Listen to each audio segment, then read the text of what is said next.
அஇஅதிமுக சட்டமன்ற உறுப்பினர்களுடன் சந்திக்க தயாராக இருப்பதாகவும் இன்றே நேரம் ஒதுக்கி தருமாறும் தமிழக ஆளுநருக்கு கழக பொதுச் செயலாளர் சின்னம்மா வேண்டுகோள் விடுத்துள்ளார்.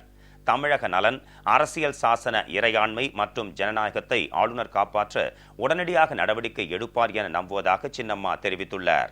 அனைத்திந்திய அண்ணா திராவிட முன்னேற்ற கழக பொதுச் செயலாளர் சின்னம்மா தமிழக ஆளுநருக்கு இன்று எழுதியுள்ள கடிதத்தில், கடந்த 5ஆம் தேதி மற்றும் 7ஆம் தேதி தங்களை சந்தித்த போது தம்மை சட்டமன்ற கட்சி தலைவராக தேர்வு செய்து அஇஅதிமுக சட்டமன்ற உறுப்பினர்கள் கூட்டத்தில் நிறைவேற்றப்பட்ட தீர்மானத்தின் நகலுடன் கடிதத்தை வழங்கியதாக குறிப்பிட்டுள்ளார். இதனைத் தொடர்ந்து கடந்த 9ஆம் தேதி இரவு 7:30 மணியளவில் ஆளுநர் கேட்டுக்கொண்டபடி அவரை மூத்த அமைச்சர்களுடன் சென்று சந்தித்து தமக்கு அறுதி பெரும்பான்மை இருப்பதால் ஆட்சி அமைக்க அழைப்பு விடுக்குமாறு கேட்டுக்கொண்டதாக தெரிவித்துள்ளார்.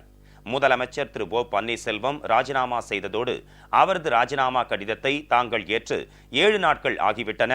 தற்போதைய நிலைமையின் அவசரத்தை கருத்தில் கொண்டு தமக்கு ஆதரவளிக்கும் அனைத்து சட்டமன்ற உறுப்பினர்களுடன் இன்றே தங்களை சந்திக்க நேரம் ஒதுக்கி தர வேண்டும் என கழக பொதுச் செயலாளர் சின்னம்மா கேட்டுக்கொண்டுள்ளார்.